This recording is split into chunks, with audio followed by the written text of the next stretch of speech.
is good, YouTube? Quinn Wade Basketball Analysis coming to y'all with a quick video. I wanted to let you guys know I got some new merchandise available, not just t-shirt anymore. I got different type of t-shirt, different type of shirts and logos that you can purchase on my spread shirt, and also hoodies now. We have expanded and added more to the channel and more merchandise for the brand. Thanks for supporting. It will be in the description and the links will be in the comment section below. Thanks for helping me and supporting the movement. Quinn Wade Basketball Analysis. I'm going to check out the video.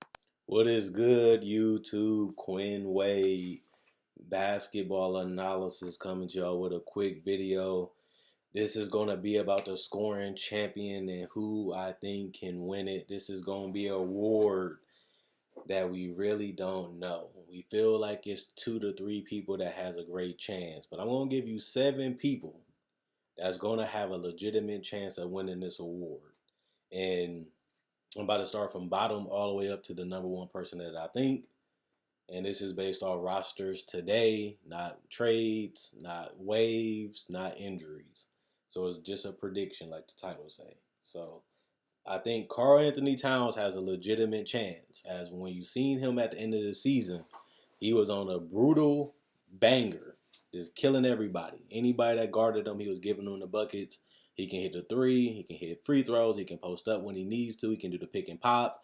He can do everything offensively. There's not much that the man cannot do on that end of the court. And to me, he's a guy that works hard. He loves the game. He enjoys the game. And I respected him for a while. I actually do know Karl-Anthony Towns. And I know that this year he's going to push it because a lot of people have the Minnesota Timberwolves out of the playoffs. A lot of people don't respect the Wolves. They really don't see them doing anything this year. And he's a guy that he wants to go out there and prove people wrong, and he wants to go out there and play his game. And he has one of the best offensive games and skill sets. It's probably for any big in the game right now. And you can make that argument. But the main reason why, where is they going to get the points from? If Andrew Wiggins and Covington can't be consistent, who's going to score those points? Who's going to put pressure on the defense? Who's going to take over in the fourth quarter? It has to be somebody. And for what we seen last year, it's going to be Towns. But if he can get off to a better start than he did last year, then he has a chance to put up some big numbers. And he will, because he is one of the best players in the world. And we all know that. And that's why he has a legitimate chance of winning this award, especially if he gets off to a great start the first month. And then, if he can continue it up, which he's shown throughout his career the last 2-3 years, he can be in this argument. And I don't see why. Kyrie. I think Kyrie going to have an underrated season scoring. Because I think how this team is built, it builds a lot favorable for Kyrie because he can shoot on and off the ball. And he's a guy that can really score against anything and anyone. But I feel like this season we're going to see something different from him. 23 points really wasn't that much. And you can also say it was the system that he was in. But he made the best out of that offensively. And I think that he can take another step. And without Kevin Durant, and we don't know what Karis LeVert is going to do, what we hope him to do and what he's going to do, we don't know. And we might not be on the same page. But the point's going to have to come from somebody. It's going to have to come from somebody in that starting lineup. And when you look at Harris and those other guys, they're skill set guys. And Jared Allen is not going to take over a game offensively either. And neither is their power forward. So when I look at this Nets team, they're going to have to find somebody that can get them shots and get their own shot. And Kyrie has mastered that so far after leaving the Celtics. And I don't see any difference this year. Number 5 in the top 5 now, Damian Lillard. And I think Kyrie is a better player than Dame. But Dame, when I look at this roster, a lot of people feel that they can do some things. A lot of people feel like they in the bottom of the West. Some people think that they can possibly miss it. Just because no Nurkic, and you don't know what you're going to get from Hassan Whiteside. We don't really know what Zach Collins is going to give you as a big role now. And somebody, and Dame done did it before and gave you some top scoring.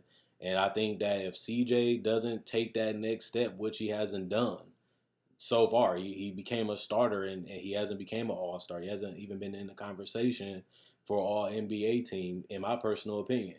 And Dame has done both of those things. And he has finished top 5 in scoring. And they're going to have to rely on Dame. And Dame has done it. So I have to give him credit. And Terry Stotts don't mind it. CJ doesn't mind being second fiddle. And he has done that since they've been playing together. So this year, with the injuries and how the talent goes, and if they want to win games early, we might have to see Lillard time a lot earlier in the season if they really want to have a great season going into the playoffs and get a better seed. They got a lot of hype of what they did last year. You want to continue to build upon that.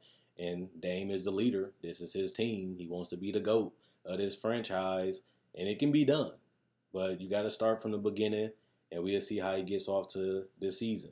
I think Giannis will be fourth because I don't think he has to do as much as people make it seem because I believe in Chris Middleton. And I think Chris Middleton is going to step up, and I see him in preseason. His jump shot is falling. His confidence is through the roof right now. He got the money. It comes with expectations. It comes with some ugliness with it. Some people saying they go miss Brogdon. Some people said that, they should have paid him. And Middleton was a guy that took a lot of money, could have left some down so they can get Brogdon to stay under that luxury tax and kept both. But that's not the case. And I think that Giannis, this is his team. He can take over. Nobody can stop him. And you play against the good, the bad, and the ugly in the NBA. So he's going to have games where he destroys the bad teams, destroys the teams, and be prepared for the great teams that he knows that he's going to have to face in the playoffs. Plus, he plays against the East. He's in the Eastern Conference, guys. So he's going to play against more bad teams and decent teams than he's going to play great teams. And if he does that like he did last year and gets off to a good start, he can finish in the top 5 again. And I don't see why he can't. I think AD going to have to do a lot more because when I look at this roster, they don't have enough guys that I believe can really make a huge impact on a game by themselves. They got a lot of complementary pieces, a lot of guys that fit with LeBron and AD, but they're not really a third guy that I want. I love me some Danny Green. I like Quinn Cook. I like Rondo and them, but they're not that all-star. They're not that perfect mesh. And I don't think Kyle Kuzma is that guy either. I said to a lot of people, I feel like DeMarcus Cousins would have been a bigger impact on the team than Kuzma. And I'm still going to go say that before the injury happened when he tore his ACL. But if they just going to put great shooters around him and LeBron, somebody's going to have to take up those points. And somebody's going to have to make the double teams and switching happen.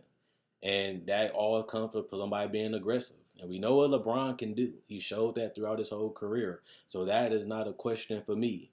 But if he's going to really take a back seat, that means somebody named Anthony Davis is going to have to go forward. And if LeBron is going to become that magic type player that everybody wants him to be and think he got a good comparison to him, which I don't see it outside of being unselfish, AD going to have to get some inflation. And this is a guy that gave you 29 points before the injuries. And if he does that, he's going to be top 3. Because it's either you averaging 29 or you averaging 30. Either or, you're going to finish in that scoring championship range. And with that being said, I got him 3rd. But I really want to see what Anthony Davis is going to do and is if he can stay healthy. Because that's a big part of winning this award, being able to put up the numbers and consistently do it and stay at that level. Anthony Davis showed that he can do it, but he got some injuries. And that's what's been happening throughout his career, and that's why I don't have him. And number 2 is the same reason, Steph. Steph is unbelievable. He's one of the greatest players ever. Not point guards, greatest shooters. He's just one of the greatest players ever. And I know that. I know Steph for a long time, and Steph puts in a lot of work. You can just see it effortless, how easy he make it look. And this is a generation that 3-point shots matter. And Steph Curry takes a lot of threes, and he makes it at 43%. This is a guy that gave you 27 points a game with Kevin Durant, Klay Thompson, and Draymond Green on his team. That's a lot of points with that type of talent around you. And I just feel Steph might get a little banged up. He might get a little banged up because he has to do a lot. And there's nothing wrong with that because it's a part of the game. You love the game. You're competitive. You want to go out there and do whatever you can to help your teammates win. And he has done that. And that can come with a cost. But can Steph really have that mentality to literally go out there and obliterate everybody in the 82-game season? He averaged 30 before, and that's why he's my number 2. But can he just say, I got to do it even more? Because I knew Steph, and I was telling Steph a lot of these things when he averaged 30 and got the MVP. But that was his peak season. Can he push it to another gear and do it more? That's going to be the question. Because I know he has the talent. I know he has the ability. I know he has everything he needs. But will he push himself to do it even more? I think this team is a lot better than what people say because they got mysteries around this team. And I made a video yesterday. But I know that Steve Curry and them know how to draft and they know how to use this team. They know how to make these team move. And they will be fine. But I don't know if Steph really going to want to go out there and get you 30-plus points every single game. And I don't know if he even needs to do that because I believe in the Warriors a lot more than other people. But then again, that's just my opinion. I got James Harden winning this again because when I look at preseason and I look at how this team is playing, and I know James Harden since he's been in Oklahoma City, I think he's going to get it easily. Just because James Harden, with this roster and how it's made, I see a lot of things that happened last year. James Harden knows nobody on earth can guard him. He knows that he can take over whenever he feels like it. He has the green light from Mike D'Antoni to do it. Take as many shots as you want, and you as long as you got that movement and as long as you got that shot falling, James Harden is going to score more points than anybody because he has that opportunity. And the person that will give him competition will be Russ and Steph's. But Russ is on his team, and Russ hasn't shot the ball that well in preseason from long distance, and he really took a little bit of a backseat to Paul George, who had a career scoring year with him last year. But I think that once he see that Russ ain't knocking down shots, somebody's going to have to take over so they can win the game. James Harden has done that many a times. He's a multiple-time scoring champion just like Steph. But I know for sure that James Harden will take over and do whatever he has to do for an 82-game season for them to score enough points. Will he play defense? Will he do everything else? I think he's going to do the offensive load. But after that, to me, this guy is going to score more points than anybody. I think KD would have had a good chance too, just because of how you look at this Brooklyn team. And that's why I had Kyrie in there. But Harden right now is the guy that has the greenest light outside of Steph and AD. And that's because he has the comfortable of the Rockets and Mike D'Antoni and the coaching staff. And I don't see much changing. And a lot of this just because AD, Steph, Giannis and them are going to be more efficient. But this is about who can average the most points. And I think James Harden is definitely a guy that can do that more than anybody in the league, and he has proven that multiple times. So I got James Harden winning this award, and I got James Harden winning the MVP, and I got the Houston Rockets finishing in the number one in the West. So if all that comes true, which is a huge possibility, he gonna have a successful season. We just gonna have to see can he do it in the playoffs, which some of these guys did, and a lot of them haven't. But that's a whole nother argument for another day. Harden is my scoring champion for 2019-20 season. Let me know if I slept on somebody, I missed somebody, or whatever you think in the comment section below. And I've been knowing James Harden for a while. He a brother of mine. And honestly and truthfully, he probably feels the same way about how I felt about him today. Like this video, check out my older videos on my channel. I have many playlists. I break down rookies.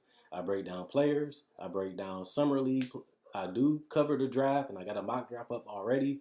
Not only that, I do podcasts, and I also talk about the game of basketball, whether it comes to summer league, free agency, trade deadline, buyouts, and also I cover top 10 discussions and stuff like that. So you like this type of video, you like the NBA, check out my older videos and my playlists. I enjoy making these videos. You guys enjoy watching.